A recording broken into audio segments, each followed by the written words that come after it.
Buenos días. El tesoro de hoy es, y tomó el pan y dio gracias y lo partió y les dio diciendo, esto es mi cuerpo que por vosotros es dado. Haced esto en memoria de mí. Lucas 22:19. Vamos a orar. Padre mío que estás en los cielos, te damos gracias, Señor, por haber sido redimidos por ti, por tu sangre, por esa preciosa sangre que derramaste y por ese sacrificio perfecto y luego por tu resurrección. Si no fuera por esto, Señor, ¿dónde estaríamos? Te damos gracias porque tú nos hiciste aceptos al amado y te damos gracias por eso. Te damos gracias por la salvación de cada mujer que escucha este video y las que asisten a Avondale Baptist Church. Yo te doy gracias por ellas y te suplico, Señor, que disfrutemos ese tiempo en tu presencia. En Cristo Jesús. Amén. Bueno, hoy el tema es la última cena. Y vamos a comenzar. En una fresca mañana de primavera, el sol se levantó sobre el Monte de los Olivos y echó su luz sobre una ciudad que se preparaba para la celebración más importante del calendario judío. Ningún otro día tenía la misma importancia que el día 14 de Nisán, había llegado la Pascua. La Biblia nos asegura que Cristo sabía todo lo que iba a suceder. Me pregunto si habrá podido cerrar los ojos, aunque sea por un momento, en esa víspera de Pascua. El ventajoso punto de observación con que Jesús contaba le daba una visión a vuelo de pájaro del templo y de todos los peregrinos que entraban en la ciudad.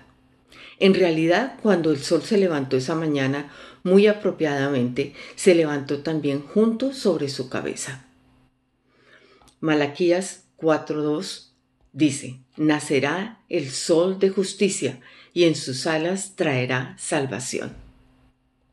En este día, el sol de justicia comenzó a caminar hacia la cruz.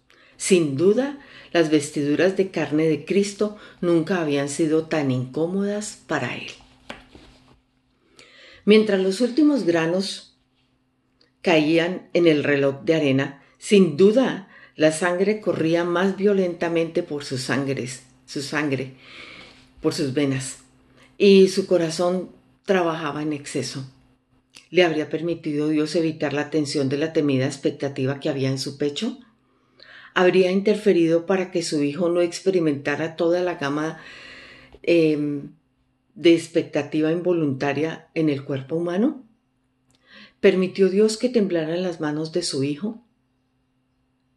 Bueno, dice la autora, yo creo que Cristo sintió todo, hasta el último latido. El temor no es pecado. La obediencia, sí. La desobediencia, sí. Creo que la humanidad de Cristo nunca fue más restrictiva ni alarmante, y era solo el comienzo. Por favor, leamos Lucas 22, 7, 23.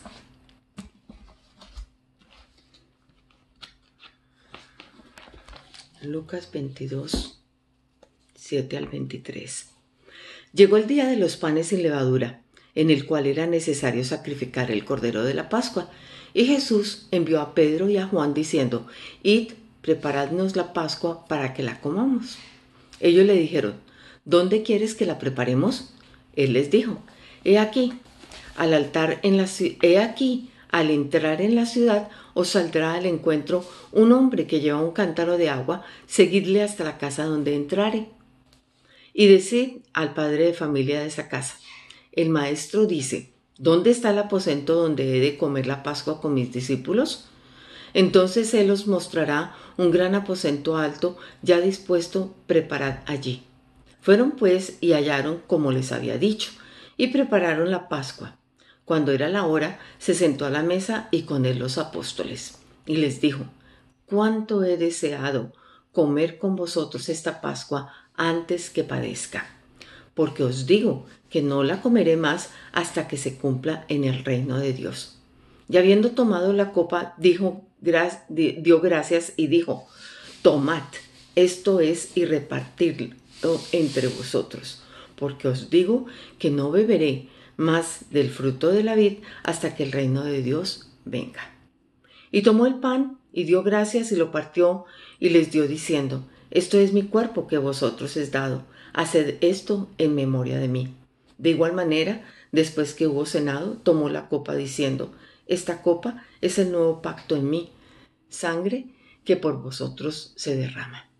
Mas, he aquí, la mano del que me entrega está conmigo en la mesa. A la verdad, el Hijo del Hombre va según lo que está determinado, pero ay de aquel hombre por quien es entregado. Entonces ellos comenzaron a discutir entre sí quién de ellos sería el que había de hacer esto. Este pasaje lo hemos leído muchísimas veces y al leerlo hoy produce todo ese sentimiento al hablar de qué sentía, cómo estaba palpitando su corazón, que él sabía. ¿Cómo iban a identificar a Pedro y Juan cómo iban a identificar Pedro y Juan el lugar donde debían preparar la Pascua? Al entrar a la ciudad, encontrarán a un hombre con un cántaro. Muy específico el Señor, y así sucedió. ¿Cuál fue la actitud de Jesús en cuanto a celebrar con sus discípulos? Deseo hacerlo en extremo. Era su anhelo.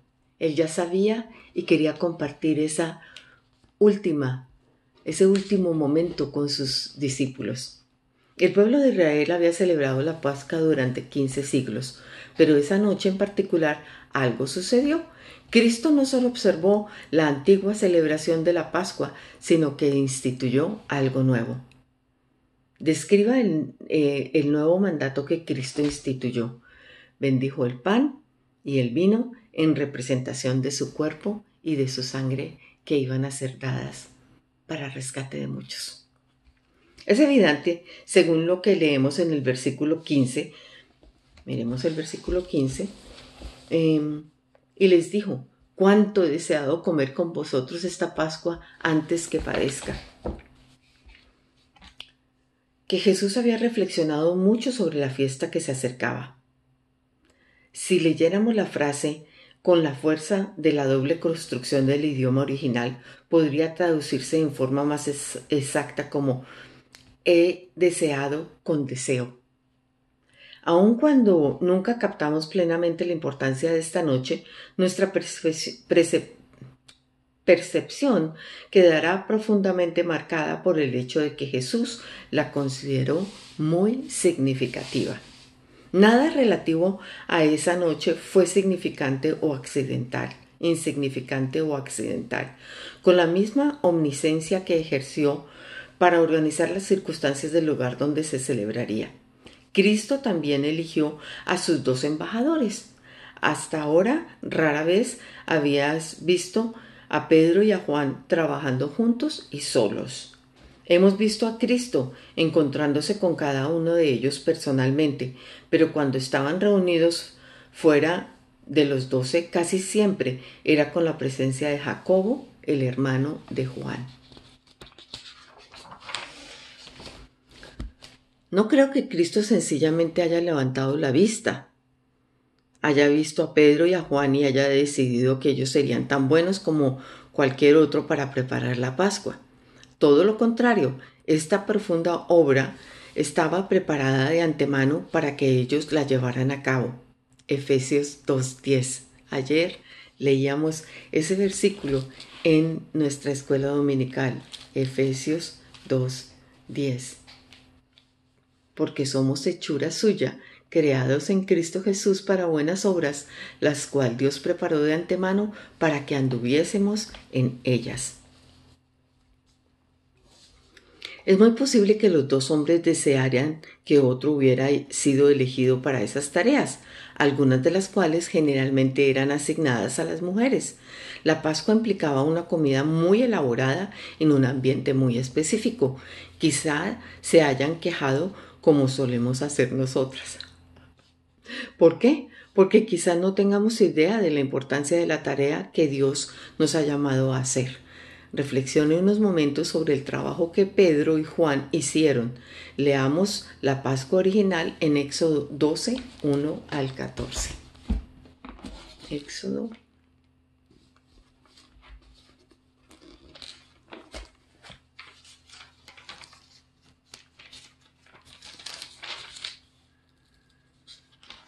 12, 1 al 14 dice así: Habló Jehová a Moisés y a Aarón en la tierra de Egipto diciendo: Este mes os será principio de los meses para vosotros, será este el primero de los meses del año.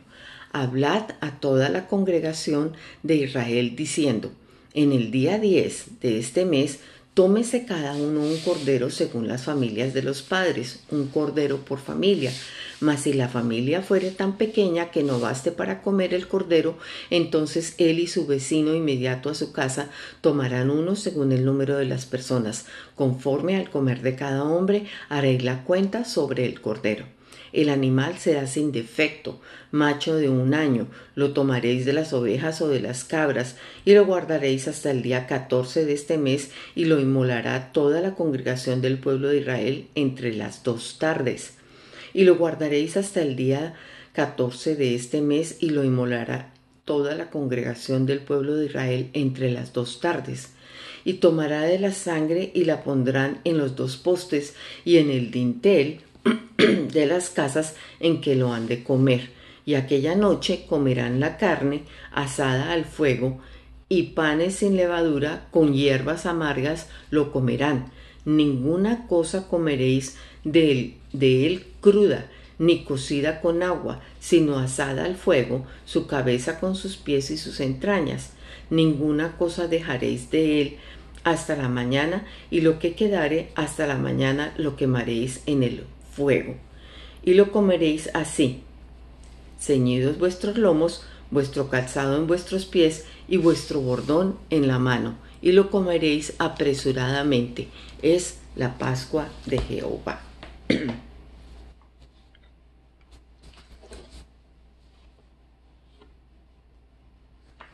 Pues yo pasaré aquella noche por la tierra de Egipto y heriré a todo primogénito en la tierra de Egipto, así de los hombres como de las bestias, y ejecutaré mis juicios en todos los dioses de Egipto. Yo, Jehová. Y la sangre os será por señal en las casas donde vosotros estéis, y veréis la sangre, y pasaré de vosotros, y no habrá en vosotros plaga de mortandad cuando hierra la tierra de Egipto.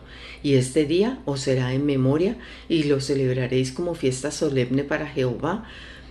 Durante vuestras generaciones, por estatuto perpetuo, lo celebraréis.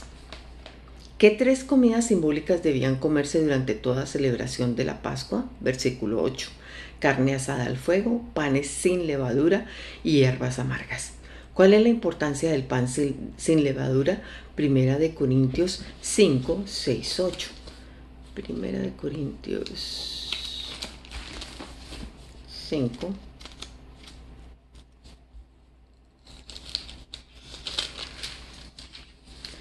6 al 8. No es buena vuestra jactancia. ¿No sabéis que un poco de levadura leuda toda la masa? Limpiaos pues de la vieja levadura para que seáis nueva masa, sin levadura como sois, porque nuestra Pascua, que es Cristo, ya fue sacrificada por nosotros. Así que celebremos la fiesta, no con la vieja levadura, ni con la levadura de malicia y de maldad, sino con panes sin levadura de sinceridad y de verdad.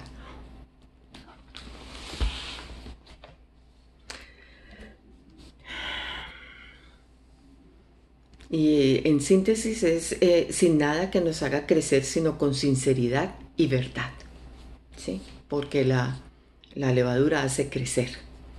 Las hierbas amargas simbolizan la amargura del sufrimiento inmortalizado por la observación de la Pascua, la amargura de la esclavitud de la muerte, de la sustitución con un cordero inocente. Las hierbas comidas en diversos momentos durante la cena tenían como fin llenar sus ojos de lágrimas ante el recuerdo del dolor con que les relacionaba. Aunque todas las partes de la cena eran altamente simbólicas, nada tendría ningún significado sin el cordero. El preparativo más importante que debieron hacer Pedro y Juan fue conseguir y preparar el cordero de la Pascua. Ellos sabían o comprendían que la detallada preparación a la que se debía someter ese cordero pronto sería cumplida en Jesucristo. Quizás no hayan captado la importancia de ello en ese momento, pero finalmente lo comprendieron. ¿Quién escribió los siguientes versículos bajo la inspiración del Espíritu Santo? Y básicamente, ¿qué dicen? Primera de Pedro 1, 18, 20. Primera de Pedro 1, 18 al 20. Sabiendo que fuisteis rescatados de vuestra vana manera de vivir, de la cual recibisteis de vuestros padres, no con cosas corruptibles como oro o plata, sino con la sangre preciosa de Cristo, como de un cordero sin mancha y sin contaminación. Pedro hablando de que él era el cordero que iba a pagar por la deuda de todos nosotros. Y Apocalipsis 5, 6 y 8 y 12 y 13, 6 y 8. Y miré y vi en medio del trono y de los 4 seres vivientes y en medio de los ancianos estaba en pie un cordero como inmolado, que tenía 7 cuernos y 7 ojos, los cuales son los 7 espíritus de Dios enviados por toda la tierra. Y vino y tomó el libro de la mano derecha y del que estaba sentado en el trono, y cuando hubo tomado el libro, los 4 seres vivientes y los 24 ancianos se postraron delante del cordero. Todos tenían arpas y copas de oro llenas de incienso, que son las oraciones de los santos. Y el 12 y el 13, que decían a gran voz: el cordero que fue inmolado es digno de tomar el poder, las riquezas, la sabiduría, la fortaleza, la honra, la gloria y la alabanza.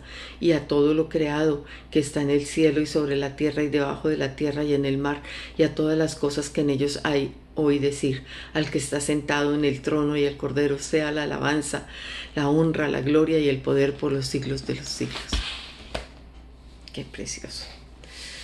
Juan y Pedro hablando del cordero inmolado. Pedro y Juan son los únicos 2 de los 12 de los que han registrado que se refieren a Jesús como el cordero. ¿Coincidencia? No, por supuesto que no. La meta final de Cristo en cualquier tarea que Él nos asigna es revelarse a sí mismo por medio de nosotros o a nosotros. Las tareas que Él les asignó ese día fueron utilizadas por el Espíritu Santo para revelarles el Cordero de Dios a ellos. Las imágenes y los recuerdos quedaron profundamente grabados en la mente de Juan. Muchos años después recibió la inspiración para referirse a Jesús como el Cordero, al menos 30 veces en el Apocalipsis. Amada hermana, las tareas que Dios nos da para hacer nunca son insignificantes. Más que ninguna otra cosa, Él desea revelarse a ti y por medio de ti.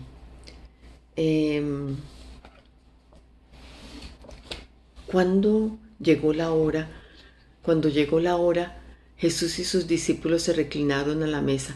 La Pascua era una fiesta para la familia y los parientes más cercanos. Cristo estaba rodeado por sus familiares más cercanos. Pueden haber sido débiles, egoístas y llenos de orgullo sin fundamento, pero eran de Él. Él deseaba pasar su tiempo con ellos. Imaginémonos la escena. Creo que nos hemos representado erróneamente esta cena como un momento en el que se compartieron pan y vino. Cristo y sus discípulos celebraron toda la comida de la Pascua. Después Él instituyó el nuevo pacto, representado por el pan y el vino. Cuando se reunieron alrededor de la mesa al anochecer, Cristo cumplió el rol del Padre en la celebración. Poco después de reunirse en todos, Cristo sirvió la primera de las 4 copas de vino y pidió a todos que se levantaran de la mesa. Entonces elevó la copa al cielo y recitó el Kadesh, la oración de purificación que seguramente incluía estas palabras o algunas muy similares. Bendito eres tú, oh Señor nuestro Dios, Rey del universo que creaste el fruto de la vid. Bendito eres tú, oh Señor nuestro Dios, que nos has elegido para tu servicio entre las naciones. Bendito eres tú, oh Señor nuestro Dios, Rey del universo que nos has guardado con la vida, que nos has preservado y nos has permitido llegar a este tiempo. Esta es posiblemente la oración con la que dio gracias según Lucas 22:17. Si Cristo y sus discípulos siguieron la tradición, tomaron la primera copa de vino, pidieron la bendición según la oración que ya mencionamos, cumplieron con un lavamiento ceremonial y partieron el pan sin levadura. Estas prácticas eran seguidas inmediatamente por una representación literal del Éxodo 12:26-27. El niño más pequeño presente en la ceremonia hacía las tradicionales preguntas de la Pascua, originando las respuestas del padre que cuenta la historia del Éxodo. Muchos eruditos piensan que Juan puede haber sido quien hizo estas preguntas debido a la posición en su mesa. ¿Dónde estaba Juan durante la ceremonia? Según Juan 13:23, estaba recostado al lado de Jesús. Lea el versículo siguiente. ¿Qué quería Simón Pedro que hiciera Juan? Que le preguntara quién era aquel de quien hablaba. Vamos a leer Juan 13. Juan 13.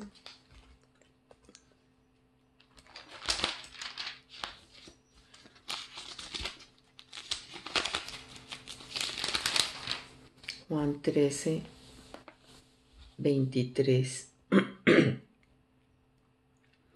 Y uno de sus discípulos, al cual Jesús amaba, estaba recostado al lado de Jesús. A este pues hizo señas Simón, Pedro, para que preguntase quién era aquel de quien hablaba, porque estaba hablando de la traición en ese momento. Entonces él le hizo señas. A ver, hable usted. Ay, Pedrito. Las 4 copas de vino servidas en la cena de la Pascua representaban las 4 expresiones o acciones de liberación prometidas por Dios en Éxodo 6:7. Leámoslo. Éxodo 6.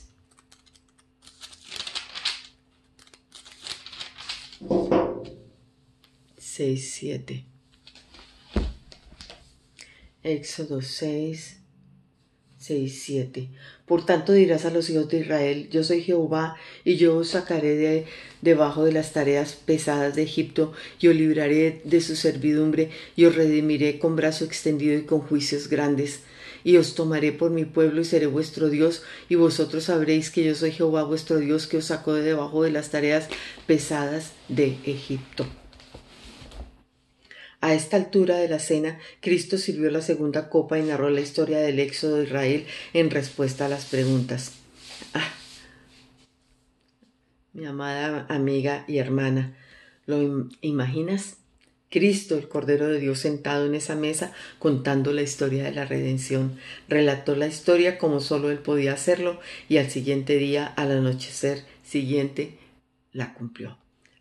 Cuánto ruego que Él le cuente otra vez que Él la cuente otra vez para que la podamos escuchar cuando participemos de ella en su reino.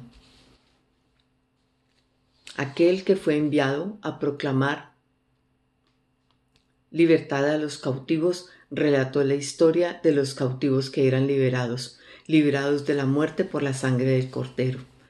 El perfecto plan de la redención confirmado desde antes que Dios diera aliento de vida a un solo hombre.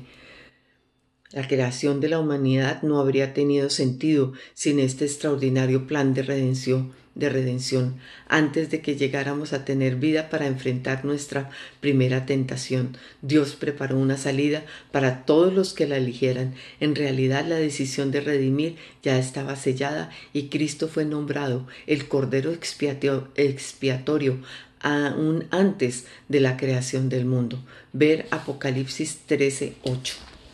Apocalipsis 13.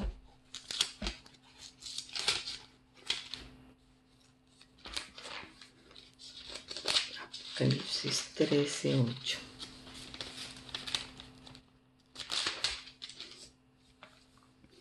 Y adoraron todos los moradores de la tierra cuyos nombres no estaban escritos en el libro de la vida del Cordero que fue inmolado desde el principio del mundo. Desde el principio del mundo, el Cordero inmolado.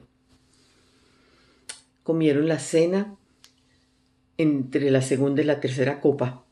Ahora observe el marco temporal que señala Lucas 22:20, cuando tomaron esta copa después que hubo cenado. Aunque seguramente en la última cena se tomaron las 4 copas, Lucas no las menciona todas, pero sabemos exactamente de qué copa se habla en Lucas 22:20 por su ubicación dentro de la ceremonia. La tercera copa se tomaba después de terminada la comida. Representa la tercera acción prometida por Dios en Éxodo 6:7. Os redimiré con brazo extendido y con juicios grandes. Esta es la copa de la redención. Estoy convencida de que esta copa es también la copa simbólica a la que Cristo se refirió solo una hora después en el huerto de Getsemaní, cuando le pidió a Dios que quitara de él esa copa. Esta era una copa de la que solo podría participar con los brazos extendidos en la cruz. El inminente cumplimiento de la copa de la redención señaló el punto de partida del nuevo pacto que sería escrito con sangre. Sabemos que Cristo no bebió literalmente de esta tercera copa porque en Lucas 22:18 dijo que no bebería otra copa hasta que llegara el reino de Dios. En lugar de beber la copa, él iba a hacer algo tan importante que destruiría el pecado. Básicamente él iba a convertirse en la copa para derramar su vida por la redención del hombre, de quien era la Pascua según Éxodo 12:11 del Cordero. Ese fin de semana realmente santo, la Pascua fue cumplida por completo. Nuestra Pascua, que es Cristo, ya fue sacrificada por nosotros. Primera de Corintios 5:7. Dios indicó al pueblo hebreo que continuará la fiesta de la Pascua celebrándose como una ordenanza. Como creyentes gentiles tenemos mucho que aprender y apreciar acerca de la Pascua, pero se nos ordena recordar la muerte de Cristo cada vez que celebremos la cena del Señor, de acuerdo con Corintios 11:26. ¿Con cuánta seriedad debemos realizar esta celebración? Primera de Corintios 11:27, 31. Dignamente examinándonos y probándonos a nosotros mismos. Cristo nunca tomó nada más en serio que la copa de la redención que enfrentó en esa última cena de la Pascua. Su cuerpo pronto sería roto para que el pan de vida pudiera ser distribuido a todos los que se sentaran a la mesa. El vino de su sangre sería derramado en los odres nuevos de todos los que quisieran participar. Era la noche perfecta de todos los tiempos, la noche en la que las últimas puntadas del hilo de la aguja el hilo de la antigua Pascua se entrelazarían con la trama de la tierra para formar una cruz. Busquemos un tiempo para reflexionar sobre esto. Bueno, vamos a orar. Padre, te doy gracias por ese significado tan precioso de la Pascua en Cristo. Gracias porque con su sacrificio, Señor, pagó todo, pagó todas nuestras deudas. Como dice esa canción, ¿qué sería de mí si no me hubieras alcanzado? ¿Qué sería de mí si no hubiera participado de esa copa, del derramamiento de tu sangre para lograr salvación? Te doy gracias por esto y te suplico, Señor, por cada mujer, por cada familia representada en las mujeres que escuchan este video, Señor, y que siguen este estudio de Beth Moore. Padre mío, te doy gracias infinitas. Te oro por cada una de sus familias y te ruego, mi Señor, que sus familias sean bendecidas con la bendición que tú diste a través del Cordero perfecto, Jesucristo. Te doy gracias. Amén y amén.